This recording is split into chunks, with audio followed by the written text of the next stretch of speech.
Die geloof waardeur ek lewe, saamgestel uit die geskrifte van Ellen White. Rykdom vir die Laodiseërs. Ek raai jou aan om van my te koop goud wat deur vuur gelouter is, sodat jy kan ryk word, en wit klere, dat jy jou kan aantrek en die skande van jou naaktheid nie openbaar word nie, en salf om jou oë te salf, sodat jy kan sien. Openbaring hoofstuk 3 vers 18. Die boodskap aan die Laodiseense kerk is van toepassing op almal wat groot lig en baie geleenthede gehad het, en dit tog nie waardeer het nie. Daar is 'n groot aantal belydende Christene wat Jesus nie werklik volg nie. Hulle dra nie die kruis deur behoorlike selfverloning en selfopoffering nie. Alhoewel hulle 'n groot belydenis maak om ernstige Christene te wees, weef hulle soveel van die drade van hulle eie onvolmaaktheden in die weefsel van hul karakter, dat die pragtige patroon bederf word.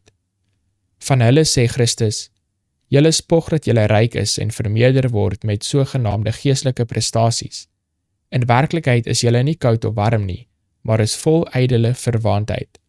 Tensy julle bekeer word, kan julle nie gered word nie, want julle sal die hemel met julle ongeheiligde wysheid besoedel. Ek kan nie julle gees en julle werk onderskryf nie. Julle tree nie volgens die goddelike voorbeeld op nie. Julle volg 'n patroon wat bloot van julle eie uitvindsel is. Omdat julle lauwarm is, moet ek julle uit my mond spoeg. Die ware getuie het gesê, koop van my goud wat in die vuur gelouter is, sodat jy ryk kan word, en wit klere, sodat jy jou kan aantrek en die skande van jou naaktheid nie openbaar word nie. Jesus gaan van deur tot deur, staan voor elke sieltempel en verkondig, ek staan by die deur en klop. As 'n hemelse koopman maak hy sy skatte oop. Maak jou deure oop, sê die groot koopman, die besitter van geestelike rykdom, en doen jou sake met my. Dit is ek, jou verlosser, wat jou aanraai om van my te koop.